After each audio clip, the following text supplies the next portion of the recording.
Anda memimpin pembakaran gereja, biara, vihara, dan rumah-rumah ibadah non-muslim. Ya. Kasih gambaran sedikit kepada penonton yang mungkin tidak mengikuti peristiwa ini. Seriusan? Dia dulu yang memimpin dan dijawab iya. Hari itu apa yang terjadi? Bakar gereja. Tapi tidak banyak gereja, bukan banyak sih. Kira-kira ada 11 gereja itu. 11 gereja yang Itu dibakar. banyak itu sebelah. Iya, tapi tidak dibakar begitu. Dia mereka lempar batu macam-macam. Dirusak. Rusak, bukan dibakar. Tunggu dulu. Ada beberapa kata yang nggak begitu paham. Udah gitu. Maaf izin ya. Itu maksudnya gimana sih? Kan tidak cenderung untuk tidak berhemat. Dia akan masih jalan kalau murah BBM. Di samping itu subsidi akan meningkat. Kami siap tidak menaikkan sampai akhir tahun untuk BBM bersubsidi ya Pak ya, dengan asumsi paling bulan Juli naik, nanti juga bulan Juli ada huru-hara. Padahal kita sudah siapkan sampai akhir tahun dengan asumsi rata-rata $100, artinya nanti ada yang di atas 100 dalam periode tertentu. Kita masih kuat. Bapak Purbaya sangat luar biasa. Menurut gua langsung mematahkan statement dari Bapak JK. Wah, ya langsung mingkem tuh Bapak JK itu ya.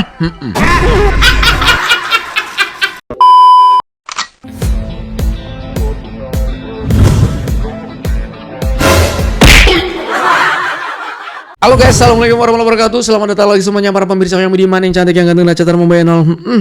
Gimana kabar teman-teman ya? Semoga kalian tuh pada sehat dan semoga rezeki teman-teman selalu berjalan dengan lancar. Guys, setelah kemarin gue sempat reaction video di mana jutaan warga penduduk Indonesia ya, satu-satunya orang yang pengen BBM itu harus naik ya cuman dia. Dan mungkin juga ada beberapa orang-orang penting kayaknya yang tiba-tiba muncul minta BBM naik dengan alasan apapun. Menurut gue banyak warga-warga yang justru nggak siap dengan kondisi seperti itu, karena pasti harga-harga juga akan berdampak jadi naik gitu teman-teman, dan dipatahkan oleh Menteri Keuangan Bapak Purbaya. Dan lalu tiba-tiba muncul nih ada orang-orang yang tiba-tiba ingin mau makar katanya. Langsung aja kita gas yuk, kita menuju TKPN play. 1967-68 ketika Anda jadi ketua HMI Makassar Ya, 67. Anda memimpin pembakaran gereja, biara, vihara, dan rumah-rumah ibadah non-muslim. Ya. Kasih gambaran sedikit kepada penonton yang mungkin tidak mengikuti peristiwa ini. Seriusan? Dia dulu yang memimpin dan dijawab iya. Hari itu apa yang terjadi? Bakar gereja. Tapi tidak banyak gereja, bukan banyak sih. Kira-kira ada 11 gereja itu. 11 gereja yang Itu dibakar. banyak itu sebelah. Iya, tapi tidak dibakar begitu. Dia mereka lempar batu macam-macam. Dirusak. Rusak, bukan dibakar. Tunggu dulu. Gue jujur ada beberapa kata yang nggak begitu paham. Udah gitu. Maaf izin ya. Itu maksudnya gimana sih? Emang kayak gitu ya kayak ngomongnya ya? Lupa gue ya. Oke. 11 gereja anjir. Oke. Dirusak. Bagi orang yang tidak percaya cerita Anda ini, bagaimana Anda bisa membuktikan? Bagaimana membuktikan lagi di 20 tahun yang lalu? Tapi buktikan saya tidak apa-apa. Setelah saya jelaskan, tanya gubernur. Yang saya bukan saya. Kenapa tidak terima besok itu hari? Kalau saya salah, saya ditangkap. Jadi pembuktiannya hari itu Anda tidak ditangkap. Tidak. Kok bisa? Baik. Tidak. Jadi seharian saya diperiksa. Kok bisa ya nggak ditangkap ya waktu itu? Dia mengakui 11 gereja katanya tadi. Ini gimana ya? Gue tambah ngeri gue ngebahas-bahas kesini. Keke minta pemerintah naikkan harga BBM. Murah seperti sekarang. Orang tidak cenderung untuk tidak berhemat. Dia akan masih jalan kalau murah BBM. Di samping itu subsidi akan meningkat terus. Kita sudah siap sampai akhir tahun. Nah, Sampai akhir tahun. Nah, ini yang harus Pak Purbaya langsung. bahwa pemerintah siap untuk tidak menaikkan sampai di akhir tahun. Iya Pak, kami siap tidak menaikkan sampai akhir tahun untuk BBM bersubsidi ya Pak ya, dengan asumsi Keren. ya harga minyak $100 per barrel sampai akhir tahun sudah dihitung rata-rata ya, sudah dihitung. Artinya nanti ya tidak ada untuk yang bersubsidi ya. Untuk yang bersubsidi. Kalau yang bersubsidi kan bukan hitungan kita ya, saya nggak ada di anggaran juga. Jadi yang bersubsidi sampai akhir tahun aman. Jadi masyarakat luar nggak usah ribut, nggak usah takut. Kita sudah hitung Pak. Dan bahaya emang luar biasa. Mau jempol Pak? Jempol. Ini kan berkat dukungan komisi sebelah juga saya bisa diskusi terbuka. Jadi yang saya takut itu kan ada beredar di bulan 2 bulan udah habis, 2 minggu udah habis. Paling bulan Juli naik, nanti juga bulan Juli ada huru hara.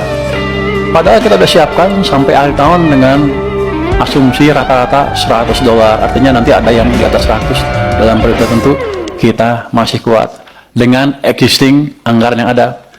Kalau kepepet masih ada lagi buffer yang saya bilang tadi bantalan yang saya bilang tadi. Jadi kita, negara kita aman Pak. Bapak Purbaya sangat luar biasa. Menurut gua langsung mematahkan statement dari Bapak JK. Wah. Jadi sekarang ketika Bapak JK memaksa menginginkan agar BBM di Indonesia segera naik, justru Bapak Purbaya mempertahankan bagaimana caranya sampai akhir tahun BBM di Indonesia tidak akan naik. Gokil. Langsung mingkem tuh Bapak JK itu ya. Ini apaan sih kok negara nggak naikin harga BBM? Kalau begini negara bisa bangkrut.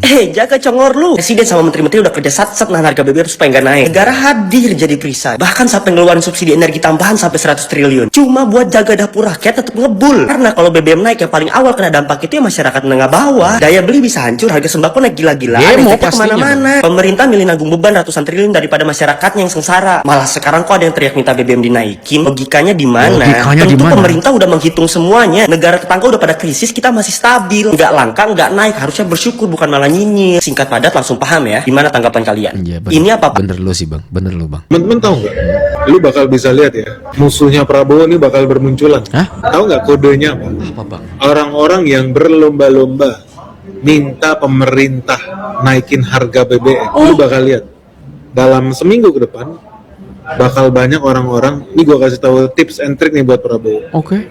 Kalau lu lihat di berita ada orang minta pemerintah naikin harga BBM, fix. Jadi kalau teman-teman lihat, karena the moment, kalau udah pernah nonton video kita ya, the moment Prabowo naikin harga BBM, di situ tercipta celah bro. Oh. Tercipta celah sempit yang harus digoreng. Gua yakin demonstrasi massal pasti digoreng-goreng. Betul. Jadi teman-teman liatin aja orang-orang yang manas-manasin pemerintah buat naikin BBM, mereka mau jebak Prabowo supaya Prabowo jatuh. Hati-hati lu. Jadi lu lihat aja sendiri. Masuk gue yakin Cendol 5 ons bakal bersuara buat pemerintah naikin harga BBM. Apa? Untuk menjebak Prabowo. Tempe bacem, media-media peliharaan George Soros pasti bergabung bersama gengnya Charlie Chaplin, mafia minyak Singapura. Waduh. Untuk menjebak Prabowo. Tapi kalau lu pikir ya, kalau lu jadi Prabowo, lu gimana dong set ya? Ngeri Musuhnya juga Bang ya. Berarti itu musuh-musuhnya Prabowo gitu Bang yang minta naikin harga BBM gitu Bang, maksud lo Bang? Bapak Menteri Keuangan ya,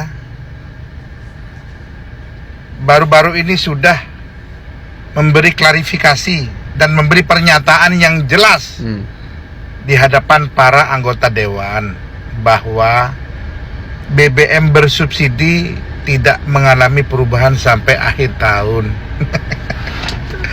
Yang artinya apa ini? Yang artinya pemerintah komitmen menjamin bahwa BBM tidak akan ada perubahan harganya, sehingga kebutuhan-kebutuhan lainnya stabil.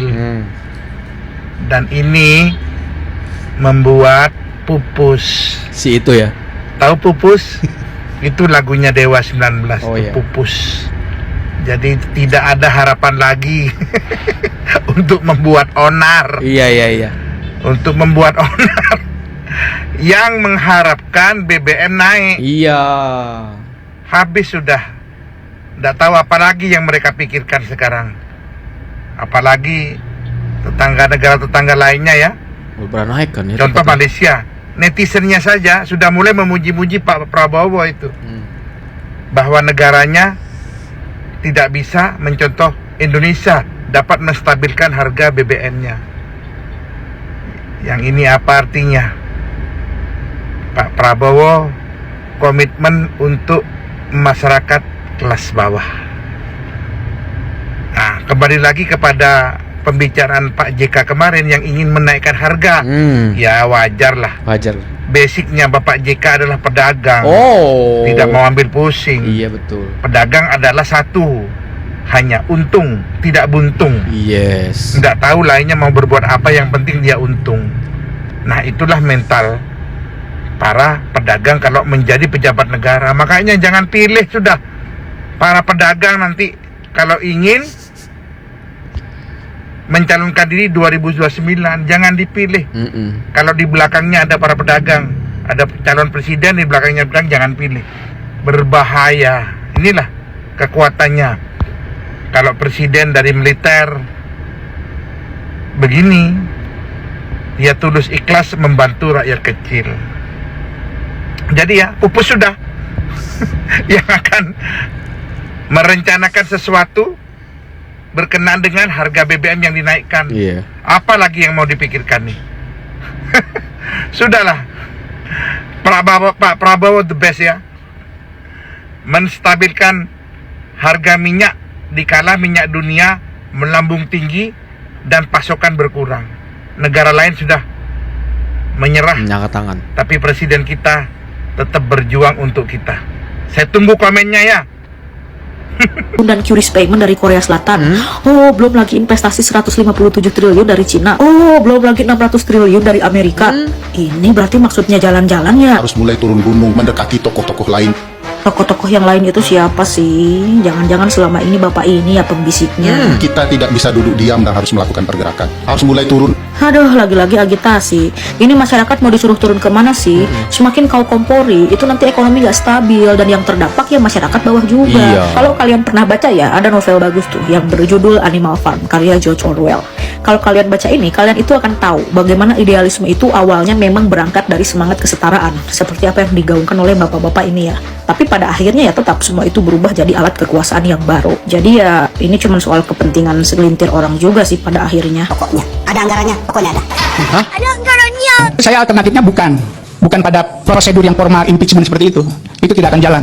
Yang jalan hanya ini. Bisa nggak kita mengkonsolidasikan diri untuk menjatuhkan Prabowo? Hanya itu. Kalau nasihati Prabowo nggak bisa juga. Bisanya hanya dijatuhkan. Ngeri banget ya Prabowo mau dilengserin gitu, maksudnya. Banyak orang-orang pinter kok jadi pada begini, gue bingung ya guys. Gue sebenarnya gue tadinya mau ngebahas masalah BBM doang, tapi tiba-tiba muncul video ini akhirnya. Yaudahlah, gas. Bisanya hanya dijatuhkan. Aduh, sekelas orang akademis kok pikirannya tuh menjatuhkan orang lain sih. Ini bingung ya gue tuh kadang-kadang. Kenapa sih di Indonesia itu istilah ahli atau profesor itu tuh kadang hanya disematkan supaya orang itu tuh punya pseudo legitimasi untuk membenarkan diri sendiri ya. Walaupun dia sebenarnya tidak menghargai jalannya demokrasi itu sendiri. Please, negara ini tuh pengen mekar, bukan makar. Share pendapat kamu ya. Mau makar ya? Bingung gue. Kalau mau kritik kan gitu ya. Tapi kalau udah larinya ke makar tuh kayaknya adalah jenisan-jenisan orang yang banyak bacot gara-gara sakit hati. Kalian pasti sudah pada ngeliat tuh video-video. Oke, sebentar. Kalau yang ini tadi udah Prabowo Gibran bisa di-impeach bersama-sama. Oke, ini sudah. Terus yang ini juga pengen makar gitu kan. Saiful Mujani serukan gulingkan Prabowo. Ya, digulingkan, dimakar lah gitu ya. Nggak bisa dinasihati, cuma bisa dijatuhkan. Itu ngeri banget ya. Kalau yang ini belum nih gua nih. Hidup saya sudah saya wakafkan untuk negara. Prabowo harus turun. Hah? Kasih yang dilontarkan oleh orang-orang ini yang punya titel elit tapi otaknya sulit. Nih, sok menjunjung tinggi yang namanya demokrasi, tapi justru mau menghancurkannya, mau manipulasi hukum lewat narasi, jual ketakutan seolah itu kayak kebenaran. Di sini nih, kita yang harus pinter, yang harus tetap memilih untuk tetap waras. So let's clear the noise. Dari yang katanya acara halal bihalal berubah jadi panggung para dajjal berpendidikan untuk manasin suasana. Ada yang bicara krisis, ada yang mengulang 98, bahkan nyata terang-terangan ada yang ngajak untuk menjatuhkan pemerintah. Jadi kalau gue boleh ingatkan ya, jangan manipulasi sejarah lah. Tahun 98 itu beda, presiden tuh nggak dipilih secara langsung oleh rakyat. Sistemnya beda, legitimasinya beda. Sekarang, presiden kita sekarang ini, Presiden Prabowo Subianto beserta wakilnya, ya, Gibran Raka Buming Raka, itu dipilih langsung oleh mayoritas rakyat Indonesia. Dalam apa yang kita sebut sebagai pesta demokrasi. Jadi kalau ada yang ngajak untuk jatuhin presiden, itu sama aja dengan menghina pilihan rakyat Indonesia. Ini katanya ya, ada yang pakar hukum tata negara, ada yang katanya akademisi, kok logika sesederhana ini aja, itu ambruk ya. Atau ini memang bukan soal logika lagi, tapi ini ngomongin masalah sakit hati. Logikanya jadi jatuh sama ini, dorong chaos, menggeser legitimasi, jadikan konstitusi konstitusi itu cuma bahan omongan, bukan dipikir, dipahami. Ini jadinya cuma thread doang, tau nggak? Kalau hukum udah dipelintir untuk membenarkan politik, itu bukan lagi intelektual, itu namanya insting liar. Bukannya jaga aturan, tapi merusak aturan yang ada. Zero solutions, 100% provocations. Itu nggak ada roadmapnya sama sekali, nggak ada langkah konkretnya. Yang ada di kepalanya nih ya, isinya cuma jatuhkan. Terus siapa yang mau gantikan? Yang dulu didukung terus kalah, yang beralih. Nggak mungkin, gendeng. Memang lebih gampang bakar emosi ya daripada bangun sistem. Tapi pernah mikir nggak, kalau sampai ajakan itu kejadian? Yang harus diingat, tahun 98 itu bukan alat propaganda. Pada saat itu, ekonomi sampai hancur. Rakyat kecil yang jadi korban pertama. Dan sekarang, narasi itu mau dibangun kembali untuk mewujudkan hal yang sama dibungkus dengan ilmu.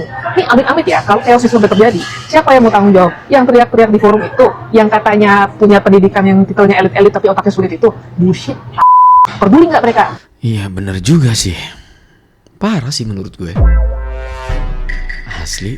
Bahaya banget. Saiful Mujani ajak masyarakat lakukan makar.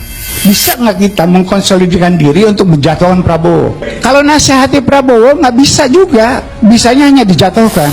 Pernyataan Saiful Mujani lagi banyak diperbincangkan karena secara terbuka mengajak untuk menjatuhkan pemerintahan yang sah dan bahkan menyebut jalur konstitusi udah nggak akan bisa jalan lagi. Pertanyaannya, ini masih kritik atau sudah mengarah ke makar yang lebih serius? Makar lah. Mari kita bahas. Dalam Kitab Undang-Undang Hukum Pidana atau KUHP, pasal 107 jelas bicara soal upaya menggulingkan pemerintahan yang sah. Lalu pasal 110 mengatur soal pemufakatan jahat ketika ada ajakan konsolidasi untuk tujuan tertentu. Sekarang kita lihat pernyataannya, mengajak konsolidasi, menjatuhkan pemerintah, dan menolak jalur konstitusi. Maka wajar kalau publik dan kita semua menilai ini sudah mengarah pada makar. Karena ini bukan lagi sekedar kritik kebijakan, ini dorongan untuk keluar dari sistem demokrasi yang sah. Padahal dalam negara hukum, kalau nggak setuju dengan presiden, jalurnya jelas, pemilu atau mekanisme konstitusi. Kalau ini ditinggalkan, yang terjadi bukan perubahan, tapi instabilitas politik, sosial, ekonomi, dan lain sebagainya.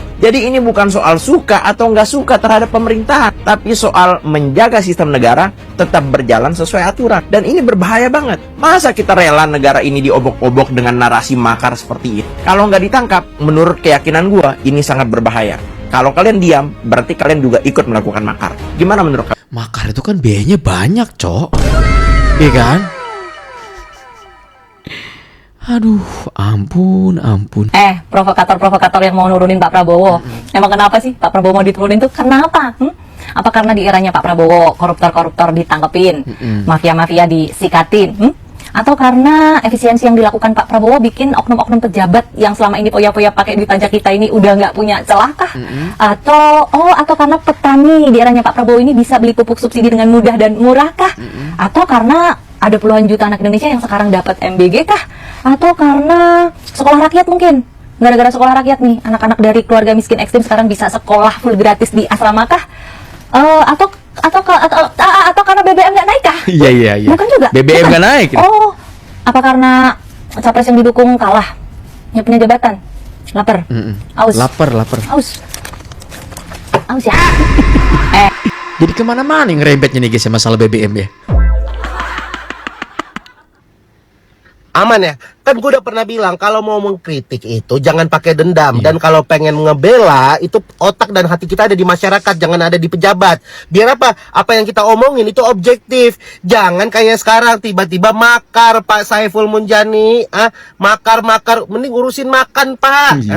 Ini tuh Pak Prabowo tuh udah dipilih di 2024. Tugas kita sekarang adalah mengawal dan mengawasi. Jangan di tengah jalan tiba-tiba pengen makar. Bapak tuh kalau waktu kecil main game, kalau kalah langsung reset ya. Kagak diperjuangkan dulu sampai ke depan gitu loh. Lagian makar itu biayanya gede, Pak.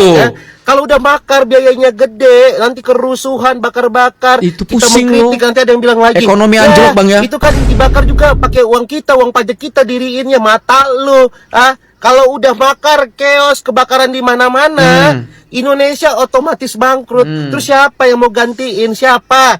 Emang idola-idola pejabat lo itu emang bisa ngubah Indonesia dalam hitungan hari? Kagak bisa. Mau Pak Ganjar, mau Pak Anies kagak bisa. Udah. Sekarang tugas kita mengawal Pak Prabowo. Udah gitu aja gitu loh. Lagian kita lihat hari ini, di saat negara Asia lainnya krisis energi, Indonesia kagak stabil. Itu gara-gara siapa? Lord Bahlil. Nah, walaupun gue tahu di tengah itu pasti ada yang namanya gambling, karena kosnya gede banget nahan harga BBM nggak naik. Udah sekarang kita mengawasi, mengkritisi.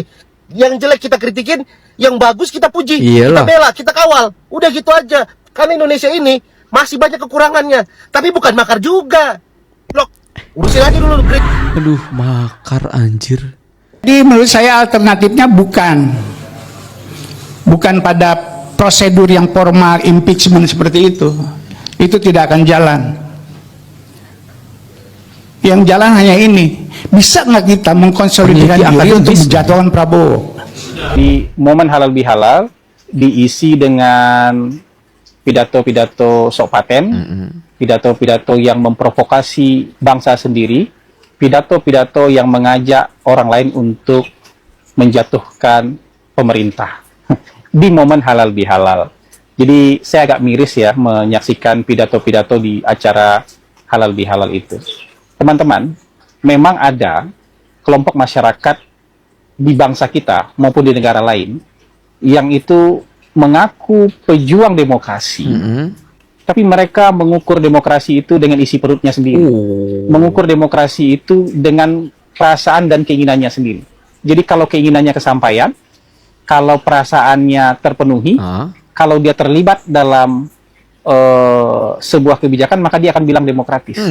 Tapi kalau keinginannya tidak kesampaian, kalau perasaan-perasaannya tidak terpenuhi, kalau dia tidak terlibat dalam pengambilan sebuah kebijakan, dia akan bilang itu tidak demokratis. Ada orang-orang macam begini itu ada. Dan orang-orang yang macam begini itu biasanya selalu atau seringkali tergoda untuk menyampaikan kata-kata yang melampaui batas.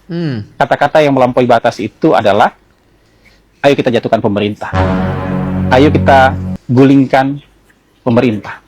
Atau kalau yang agak konstitusional dikit, ayo kita impeach pemerintah. Orang-orang ini kan kemarin juga mendukung capres-capres, tapi kebetulan kurang beruntung.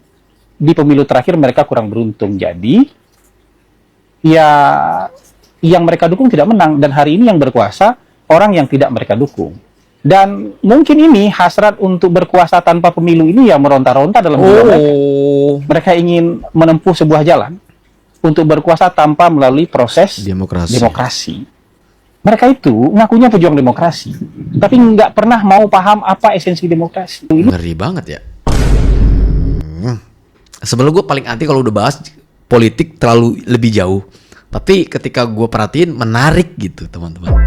Terserah lah penonton gue mau suka atau enggak. Buat gue nih ya, ini kan pemerintah sekarang sudah jalan nih. Yuk kita kritisi kalau memang ada kebijakan yang salah, kebijakan yang menyimpang gitu. Dikritisi gitu loh. Tapi kalau untuk menggulingkan, itu dampaknya nanti chaos 98 yang pada saat itu gue masih bocil banget. Yang dimana ekonomi itu bergejolak parah banget. Harga-harga naik. Pokoknya chaos deh. Ya sudahlah, terserah kalian mau komen apa deh. Oke teman-teman, kayaknya cukup sampai di sini dulu. Terima kasih banyak buat kalian yang udah mampir nih. Mohon maaf kalau ada salah pada saat saya membuat konten ini. By the way, jangan lupa kalian follow akun TikTok yang video gue rasa. Thank you so much. Saya undur diri pamit. Assalamualaikum warahmatullahi wabarakatuh dan bye-bye.